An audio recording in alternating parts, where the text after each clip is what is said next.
belajarnya kan terserang Suling. Habis itu sama Sulinggi, habis itu yang lain. Cek. Tes. Cek.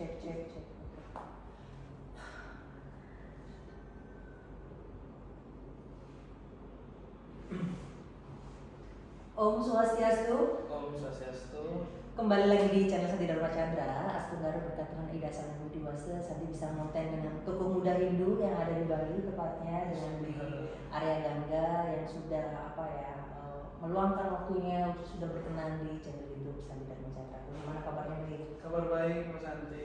Oke, terima kasih ya, Bli ya.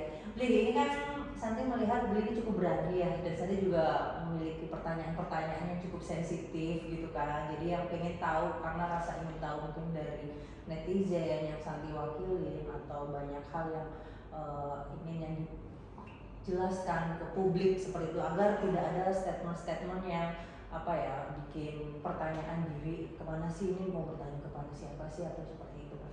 Nah, kemarin kan ada beberapa hal kejadian yang ada di Bali. Mungkin itu juga kejadian yang cukup fenomenal lah, yang akhir bulan Agustus tahun 2025. Dan Santi mengamati ketika di kolom-kolom komentar itu selalu dibilang ini nak Jawa yang khusus nak Jawa atau apa kayak gitu kan. Kan menurut Santi itu sebuah komentar yang cukup tendensius gitu kan, karena itu menyebutkan sebuah suku. Dan ketika Santi mau pelajari di Bali ini khususnya, nah ketika Santi belajar sejarah Bali gitu kan, bahwasanya leluhur di Bali ini juga dari Jawa gitu loh.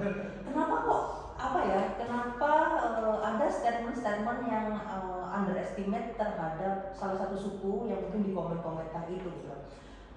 Untuk Bli Arya Gangga sendiri deh, awalnya untuk pertanyaannya, Bli Arya Gangga malu nggak kalau tak sebut nak Jawa? Ngapain malu? Justru nggak perlu malu terhadap sesuatu yang ternyata kalau kita pelajari memang kita asalnya dari sana. Kalau yang komen-komen gitu sebenarnya kalau saya mikirnya pertama pasti buzzer. Kedua, kalau dalam konteks pemerintah dia pengen ngadu domba aja. Mengadu domba antar suku ya? Antar suku, tapi kan kalau kita bicara soal kebangsaan kenegaraan, siapa saja boleh bersuara dan di mana saja. Tanpa harus melihat suku kan. Dan justru itu pola-pola komunikasi seperti itu yang ternyata bisa jadi mempengaruhi generasi-generasi muda yang di kalangan anak muda, di kalangan pergaulan justru sekalipun itu mungkin pembenarannya adalah bercandaan, tapi kan itu bercandaan yang tidak etis ya. Karena banyak juga anak muda yang ternyata di lapangan ketika stylenya tidak sesuai, cara berpikirnya tidak sesuai, atau bahkan memang orang yang tidak sesuai dicop kayak gitu. Jawa gitu. Nah, padahal ini Santi pelajari tentang Bli Arya Gangga ini kan asli Bali nih, asli benar-benar Bali banget dan Bali banget namanya I Gusti, mana sih ini nyontek deh. I Gusti Ngurah Arya Gangga Tegeh Kori. Nah, seperti itu. Nah, sejarah leluhurnya Bli Arya Gangga sendiri ini dari mana sih gitu loh? Kebetulan karena kami dari Pesmotonan, kalau leluhur orang Bali itu kan di Bali kalau nggak salah, bantu koreksi kalau salah, ada dua klasifikasi kelompok masyarakat. Yang pertama itu Bali Majapahit sama Bali Angke, Bule. Nah, kalau nggak salah mayoritas ya 90-95% orang Bali itu orang Bali Majapahit. Berarti dari Jawa, ekspansi yang artinya memang dari Jawa. Kalau Bali Angke itu ya kayak Trunyan, Medawa, dan keturunan Sri Karangkunci. Ya sisanya orang dari Majapahit, dari Jawa. Jadi ya bagi orang yang paham dan mengerti, ketika dikatain, tapi masa ngatain kan? Iya, kayak Jawa menang banget gitu. Udah biarin aja sudah. Iya, terus kenapa ya kadang kok ada sebagian misal kayak dengan kalimat-kalimat seperti itu kadang dianggap yang kayak gini, kayak gitu. Itu kan menjadi tadi itu agak sedih juga sih, karena itu kan kenapa kalau memang ada yang salah si A gitu, kenapa nggak disebut personalnya gitu kan? Kenapa harus membawa suku gitu loh? Sedangkan soalnya pemerintahnya nyontohin seperti itu. Contohnya gimana? Kayak kemarin dari beberapa tahun lalu dah. Dari Kapoldanya, dari pemerintahnya, eksekutifnya, setiap ada gini, oh itu bukan orang Bali yang demo, oh itu sampai kalau di pengalaman saya kita tuh sampai ya udah demonya pakai pakaian adat ya. Waktu itu saya jadi orang. Oh iya. Orasi juga Masih dibilang bukan orang Bali, udah pakai udeng. Okay. Sampai saya bilang putra daerah Singaraja.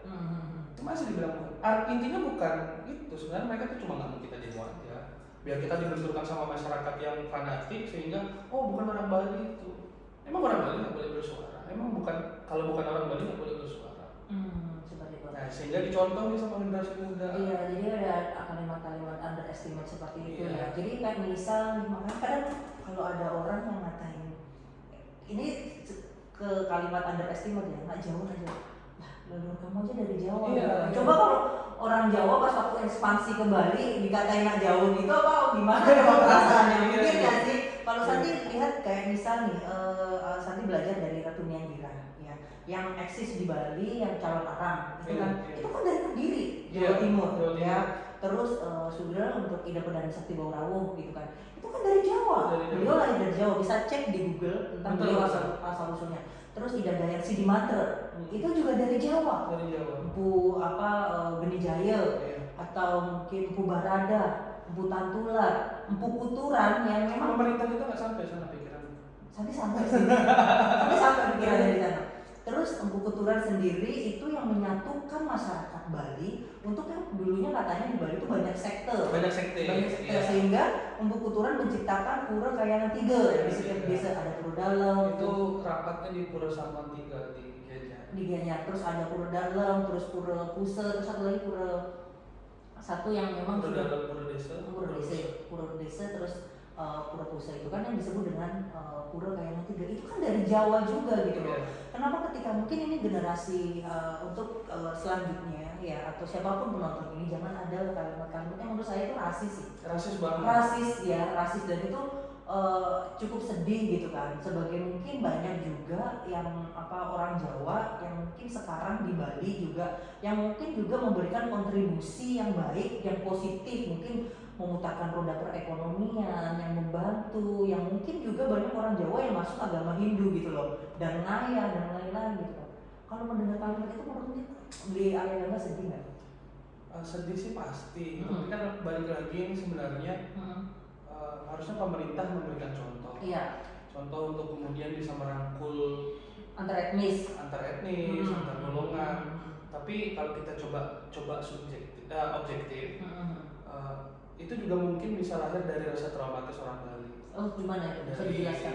Dari bom Bali Okay. yang diklasifikasikan pada kepercayaan tertentu. Oke. Habis itu yang kedua perang ekonomi. Makanya kan ada bahasa, kita nggak usah munafik lah orang Bali. Bahasa ini sering kita dengar, kalau orang luar itu jual bakso bisa beli tanah, kalau orang Bali jual tanah buat beli bakso. Ngiring mulat sarila, nggak usah kemudian rasa trauma itu kita jadikan alasan untuk mengintimidasi orang lain hanya karena beda pikiran. Kita langsung katain orang itu dengan kata Jawa misalnya, tapi lupa kalau asal usul leluhurnya juga dari Jawa. Iya, makanya itu yang Santi jadi pertanyaan, bahwasanya di ajaran agama Hindu khususnya di Nusantara ini kan memang kita bagaimana memuliakan leluhur kita gitu. Betul. Terus kenapa kok ada sebutan hal kayak gitu? Iya. Itu yang jadi Santi pertanyaan. Sedangkan kamu sendiri tuh leluhurnya dari Jawa loh, kayak gitu kan. Jadi kok kenapa nggak mau yang namanya disebut Najau gitu? Kamu aja nggak mau disebut kayak gitu. Marah leluhurnya. Leluhurnya marah dong. Setiap perayaan ke kawitan, ngecupang 5. Iya kayak gitu. Jadi tapi permasalahan ini nggak hanya di Bali aja sih. Iya. Misal kan lihat deh, kita lihat buka di TikTok, di YouTube dan lain, rasis itu juga mengarah ke etnis timur, kayak saudara-saudara kita di Papua sampai mereka itu nangis gitu loh. Bahkan di lift ketika ada orang Papua di dalam lift, mereka mendadak langsung keluar karena rasa kok ini gini fisiknya, ini itu udah bawa fisik gitu loh. Jadi menurut beliau Ayah Gangga sendiri bagaimana sih untuk menekan rasisme yang ada di Indonesia ini, karena cukup parah sendiri, parah banget gitu loh. Caranya yang pertama kita harus bisa memahami kalau Hindu ya. Kita harus bisa mengejawantahkan, jangan hanya dijadikan sebagai slogan. Misalnya ya Wali Kota Denpasar, Wasudewa Kutumbakam, semua bersaudara.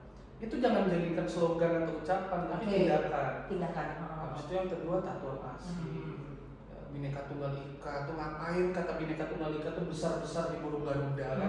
Ditempel di setiap rumah iya, gitu. tapi ternyata kita masih mengelompok-kelompokkan diri, rasis.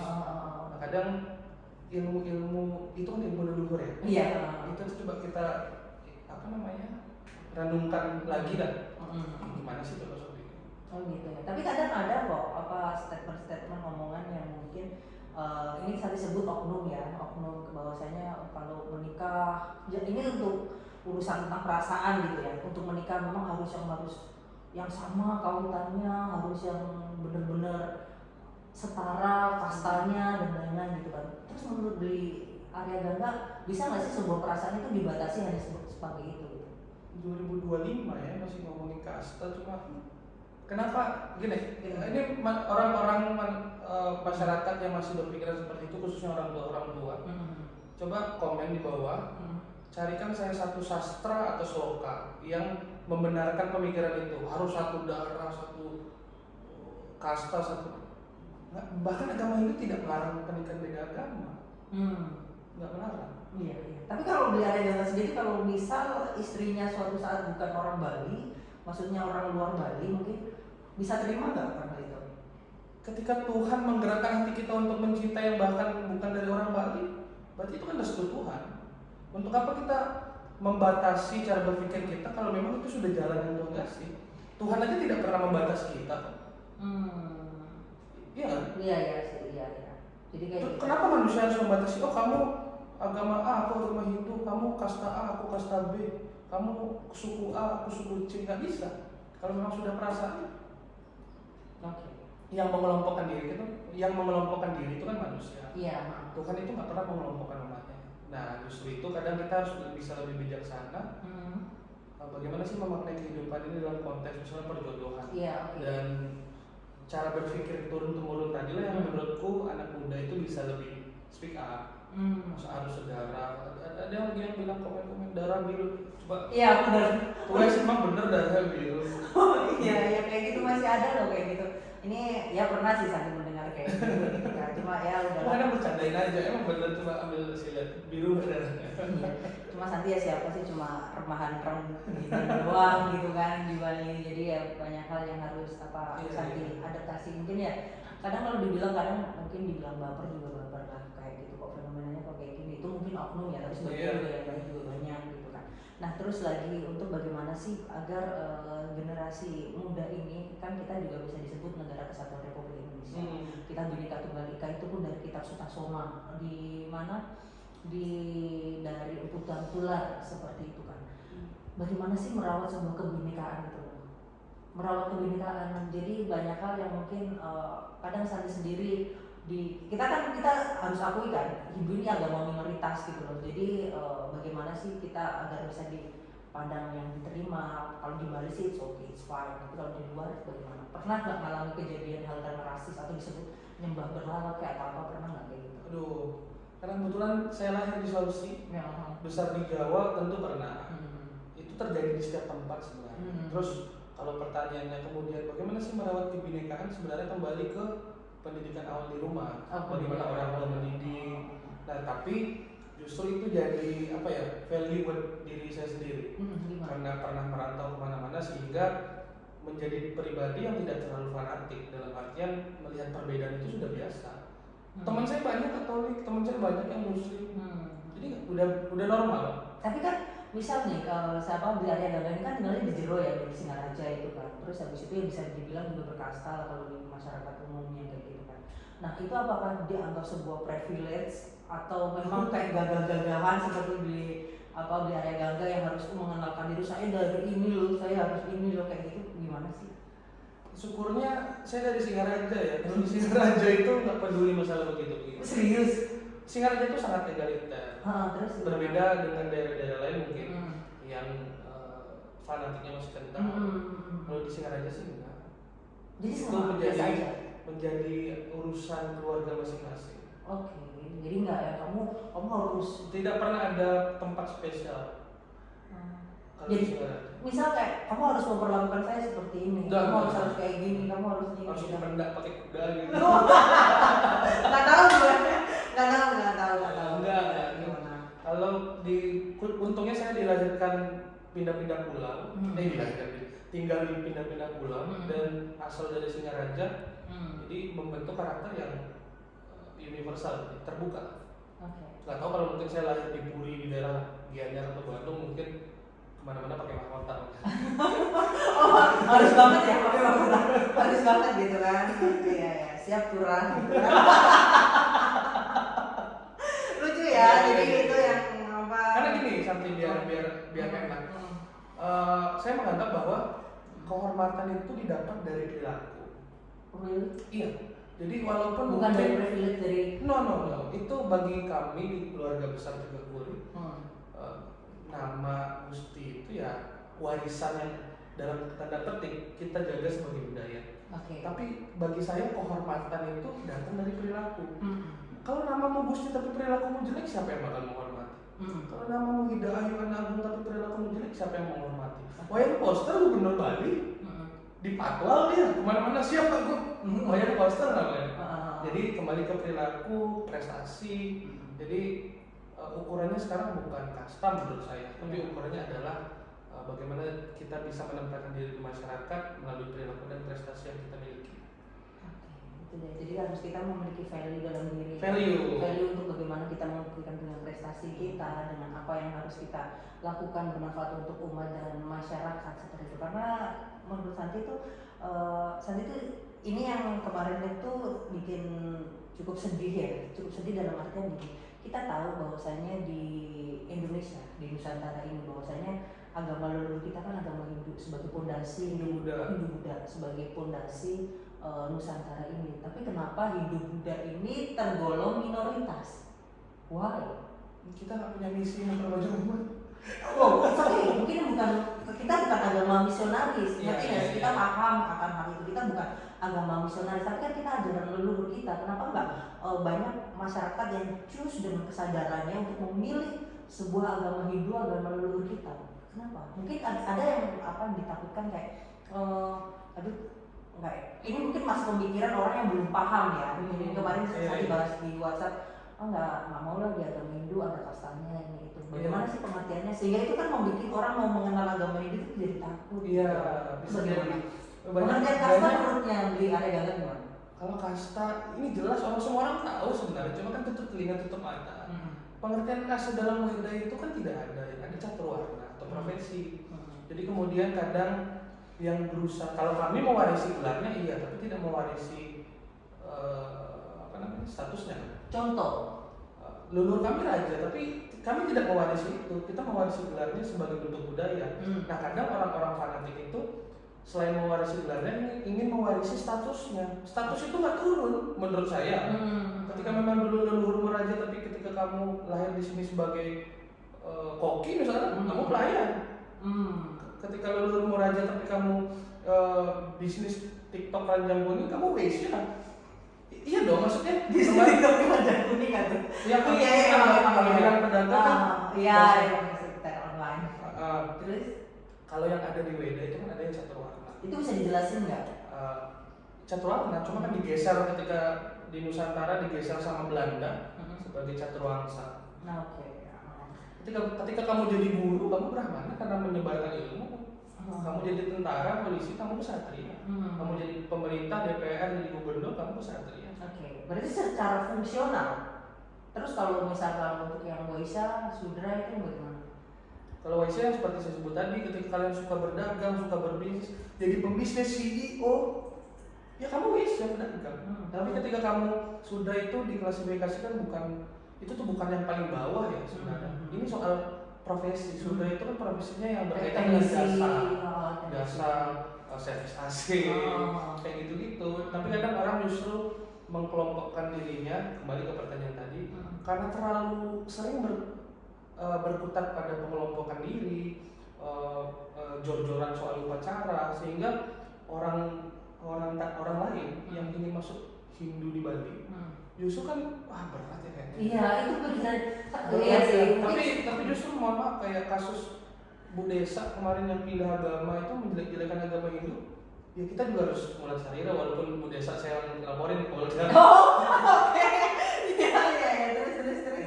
jadi bahan renungan agar ayolah orang Bali udah 2025 upacara tuh kita buat sederhana. Makanya kalau Semeton tahu yang mempelopori namanya ngaben masal itu kan masyarakat Bule. Oke. Oh gitu. Jadi gini ya mungkin Untuk apa ngaben 1-2 M kalau dia tidak bisa menjamin leluhurnya moksa? Oh Iya dong. Berarti Kan kembali ke banyak karma masing-masing. kadang kan itu juga mungkin juga jadi alasan reason. Tapi kan takutnya nanti dibilang kok kayak gini ngambil masal atau mungkin di krematorium atau di mana gitu itu menghilangkan budaya dan lain-lain. Bagaimana dengan pernyataan dari Beli Arya Bang? Gimana ya? Kayak mengurangi mainnya memberayanya. Sekarang kembali lagi ke kebutuhan zaman. Ketika memang zaman hari ini berkembangnya demikian dalam artian pola penyederhanaan upacara dengan cara massal, ya nggak apa-apa, daripada kita memaksakan orang Bali ngaben 200-300 juta tapi dia nggak punya uang, minjem di bank terus berhutang, lilit utang, anaknya nggak bisa sekolah, anaknya nggak bisa kuliah, makin susah, makin dikit dong orang Bali, makin dikit dong orang itu.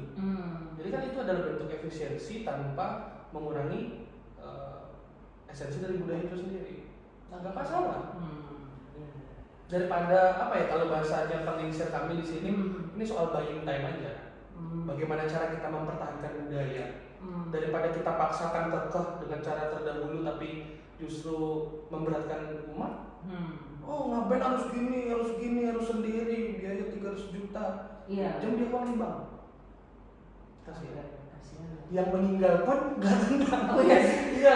Aduh anak cucu gue tinggalin utang yang ada iya. gitu kan. Tapi itu nggak masalah sebenarnya. Kalau bagi yang mampu monggo.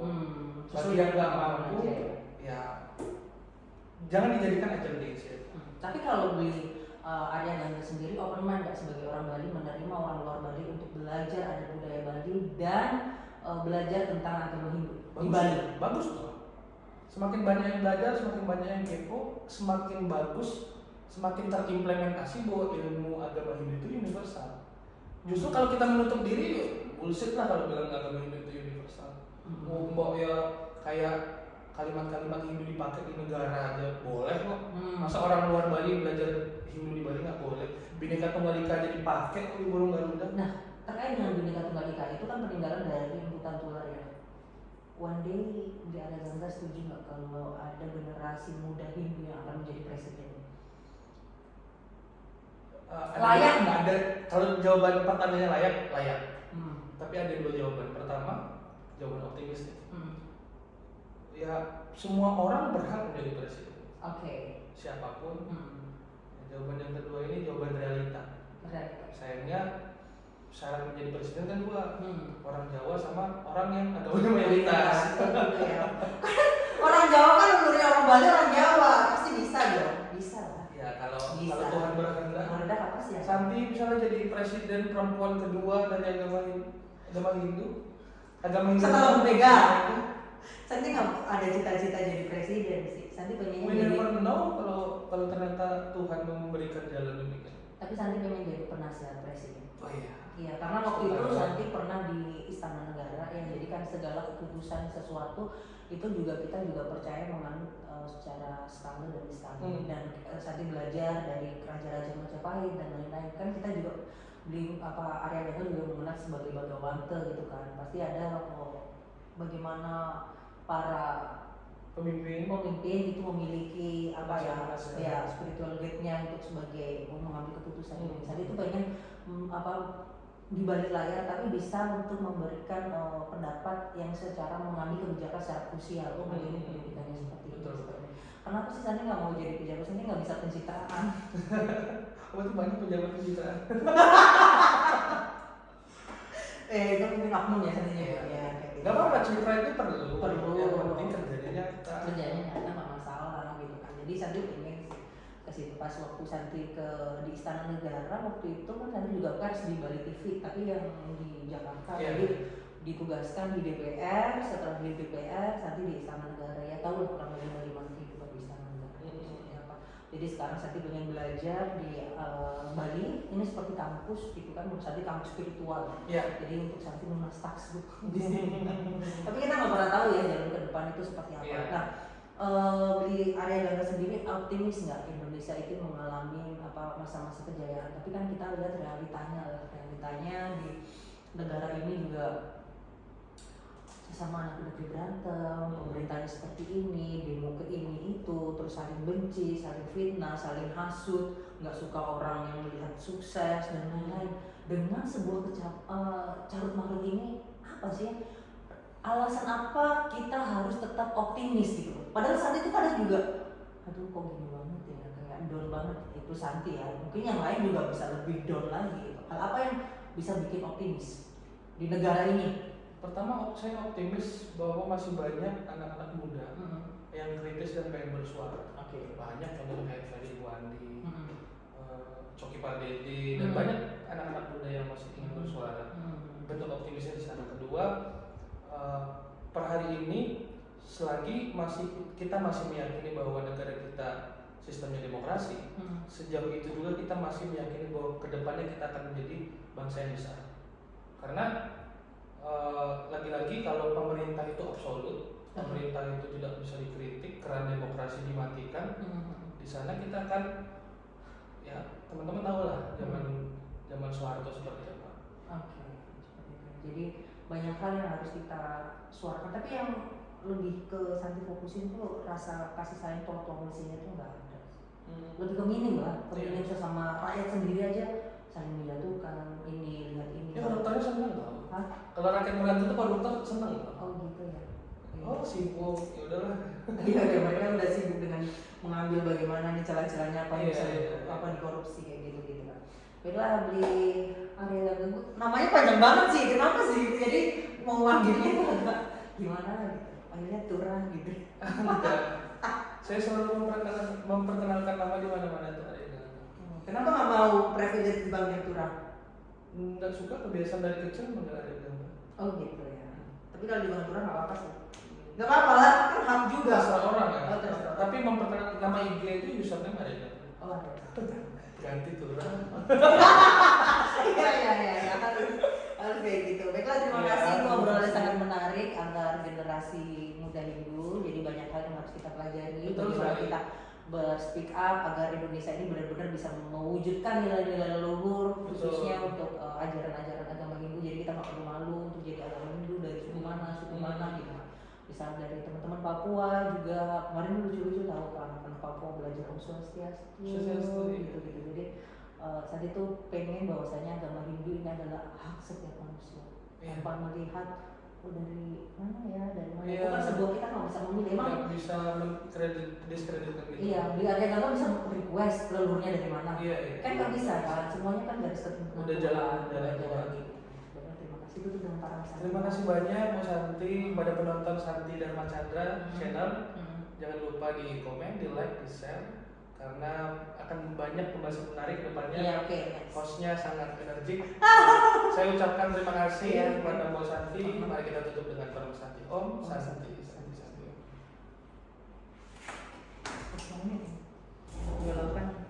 Wow. Jujur saja.